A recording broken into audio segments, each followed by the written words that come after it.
Right, welcome back. Josh Beatar here, flying solo today, joined alongside one of my favorite men in mixed martial arts to talk to. I think he's our most featured guest at this point, the great Eric Nicksick. Eric, thank you so much, man. It's always a pleasure to chat, and I know I always appreciate your time that you give us. Firstly, man, I know you're in Louisville. How are things there? Oh, Louisville's great, man. It's nice to be able to, get back on the road again, post COVID, get out of the apex and Mm. get to these cities and towns that, deserve to see, the UFC and that they always bring the energy. So it's nice to be on the road with the team again. Yeah, definitely, man. First thing I want to start with, Eric, is condolences to Francis, his whole team, to you and your family and you guys.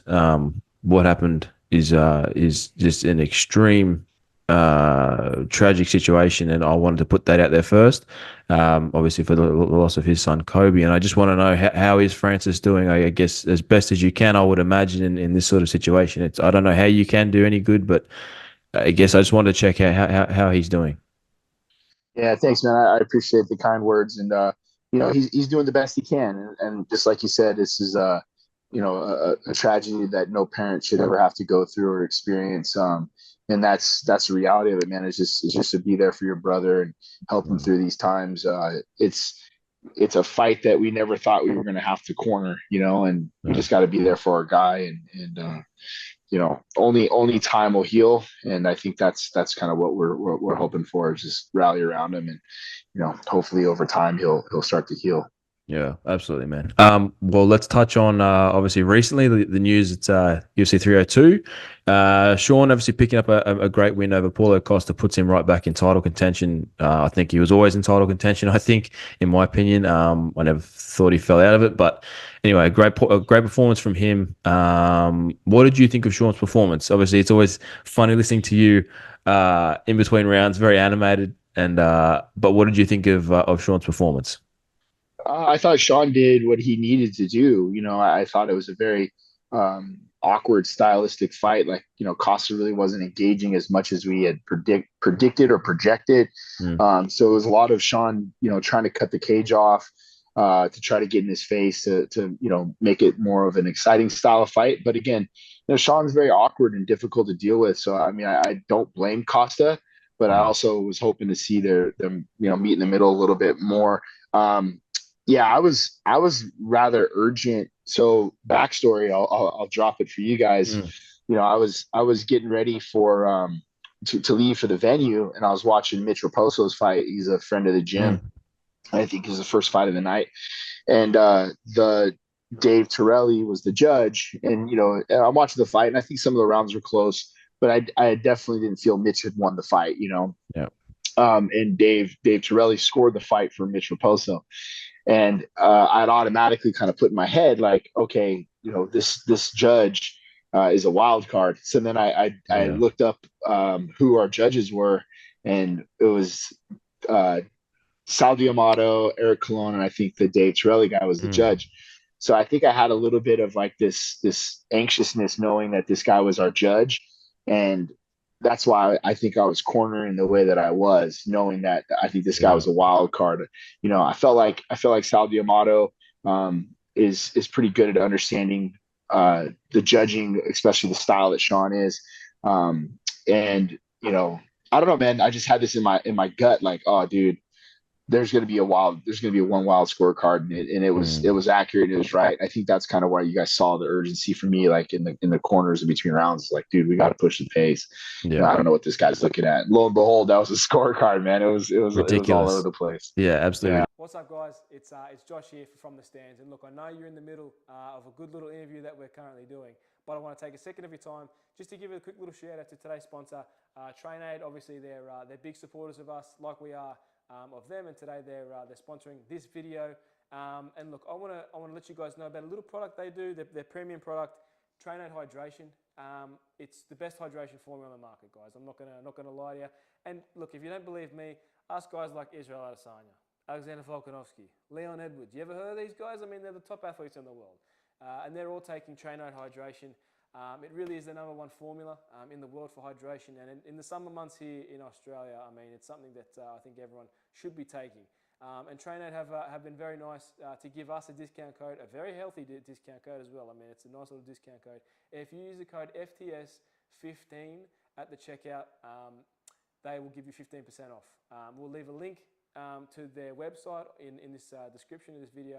And yeah, check them out, guys. Please support them because they are supporting us. Cheers. Ridiculous. What, in your opinion, obviously Sean said that, he wants to wait for the title shot. I am of the belief that, an immediate rematch was warranted after the Dricus fight. And I'm not just saying this because I'm talking to you now, but watching the fight live, I had Sean winning that fight. I thought Sean did enough. I thought Dricus definitely had moments and he won some rounds, but I thought ultimately Sean did enough to retain his title. Do you want to see Sean wait for Dricus, and obviously, it looks like it's going to be Dricus and Izzy, maybe in Perth. Is that something you think that he'll wait for? Wait for the winner of that fight? Yeah, he said that immediately. Right after the fight, he's like, "Dude, I'm waiting for the title fight," and I don't blame him. I think that he did the company a favor. Obviously, fighting Costa was all risk for us. Didn't really make any sense for us to take that fight. And with that being said, it's like, Sean is a guy who's readily available. So if for whatever reason, Izzy's not ready to take this fight or can't fight, Sean will hop in and fight right away. So I think it's a smart play on Sean's part. The fight was incredibly close against Dricus. I had him winning 1, 2, and 5. But again, it's like you can't cry over spilled milk. The situation is what it is, and now we have to work our way back up to that position. So, we did our job. We did our job on Saturday, and now the ball's in our court. So time to sit and wait. Yeah, absolutely. Do you think? Because I know you're already coming to Perth for 305. If that is the fight that gets main evented, and they need a backup fighter, do you think Sean would take that?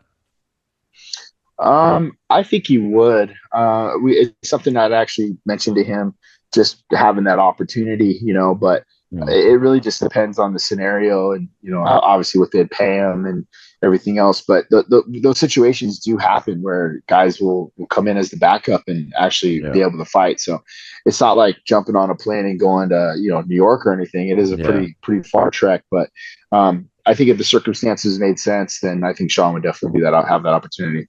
Yeah, absolutely. And being a guy that's coached against both Dricus and Israel, a very interesting stylistic fight, and one for Izzy, making his comeback after losing to Sean, and the whole thing about the Africa stuff, I guess. In your opinion, who has the edge in that fight, being a guy that's coached against both? I actually think that I'd give it to Dricus in a lot of ways because of his awkward style. I think his awkwardness mimics kind of Sean, but with a little bit more power. Dricus and we've always been cool, but I think we've have a little bit more of a friendship now. A respect for one another. So, him and I spent some time talking about the fight. If the possibility of him fighting Izzy, talked about the fight with Sean. And I think he's starting to understand more and more of what he's trying to accomplish with his striking and his style, if you will. So, but with that being said, I mean, Izzy's one of the best middleweights to ever do it, and I think that the division is much better with an Israel Adesanya that's competitive and doing the things that he can do. So I almost equate it to a coin flip, because I can imagine Izzy coming back, man, with a vengeance, right? Like I think he's gonna get back to it, and so a little bit more of a toss up, but I lean towards Dricus if you ask me. Yeah, absolutely. Well, speaking on that, you're coming back to Perth. It's great. We'll be there, so I look forward to seeing you again, man. It'd be cool to have you back in the country. How is obviously Casey O'Neill's fighting at 305? How's she feeling ahead of this fight? Obviously, it's a bit, she'd want to get the win in this fight. How is she feeling? Pretty good, man. Honest to God, I haven't really seen her a whole lot. I've been on the road and she's been on the road. She was out in Thailand, and so I've maybe seen her like 2 or 3 times. She told me about the fight announcement and everything else. So, but from what I've seen from her, she's great. She went out to Arizona and trained out there for a little bit. So, but all in all, man, I think this is a great matchup for her. I think if she's fighting at the capacity that we know that Casey can fight at, she's a problem for anyone in the division, man. So I'm looking forward to her bounce back. Yeah, absolutely. Do you ever is it hard being on the road so much? It can be. I think if you're on the road so much, like in repetitive week after week after week, it gets pretty rough, man. But what I've been doing a lot more is, like, last week my wife came, and then she brought our middle child Avery, so Yeah. Avery was able to go to her first UFC event. Anytime that I can have my wife around, it definitely helps break up the monotony, but also you're still spending time with your family as well, so that definitely helps. But it's a tough life at times. You're on the road so damn much, and then you miss Yeah. out on so many things that go on at home. But I think it's also when you're home that you're present. So you're doing the Yeah. things that you can. So most parents are working 9 to 5s. They come home, they eat dinner, they go to bed, and they just hit the repeat button. So at least I can spend some time with the family and take some days off in between and hang out and do fun stuff. Yeah, definitely, man. I want to ask you too. I've noticed since you hopped on, you got the hat on, and I'm a hat guy too. But you have a beautiful set of hair now. I think Yeah. it's awesome, man. You're not rocking the no hat anymore. Yeah, we were lounging around all day today after the weight cut. So I have the hair's looking much better. That's for sure. They It's looking they awesome. now my guys over at Turkey been hooking all the boys up. All the boys, like, tons of dudes are going out there right now. Lance Palmer just got back from there, so everybody's gonna have these luscious locks of hair over at Extreme Couture.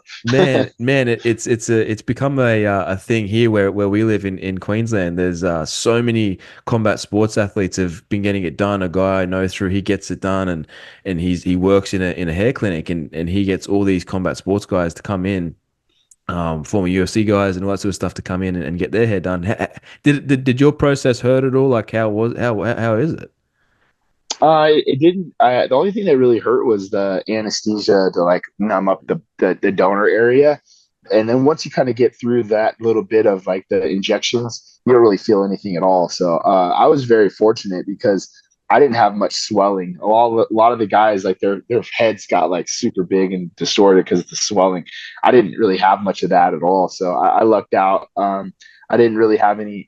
There was no pain afterwards. They give you a little bit of pain meds, antibiotics, and everything else. But it was super easy, and I'm not a guy to, like, want to hop on a plane and go by myself to Istanbul. I was like, oh, this is not for me. But they made it super comfortable. That everything was step by step. Like, here, show up here, be at this time, be in the lobby, and you didn't have to think of one thing. So they handled everything, and I definitely recommend it for anybody thinking about doing it. Yeah, absolutely, man. Well, look, man, I didn't want to keep you too long today. I know you got a dinner to go to, and you got, a lot of guys there. So I want to respect your time, man, and I'll let you go. I'll leave you with this. I do agree with your tweet the other week about no more filming yourself dancing to country songs. Okay, it's got to end. It happens here. Bro, It happens here, and I saw it. I need to I retweeted it because it's a travesty, and it's something that happens here too much. I feel bad. It's like my algorithm is just all this, like, these college girls and guys and their fake cowboy hats and their lip syncing to whatever. I'm like, Yeah. get this off. How do I restart my algorithm, Yeah. bro? It's just messing me up. Absolutely, man. It's a travesty. But Eric, I'll leave you, man. Thank you so much. It's always a pleasure to talk to you, man. And look forward to having you back here in August in Perth. It'll be great to catch up with you and see you in person again. Yes, All, sir. all the best for Anytime. this weekend and your flight home. And we'll talk soon. All right. Thanks, Josh. Good to talk to Thanks, you, brother. thanks, man. All right, let me. Later.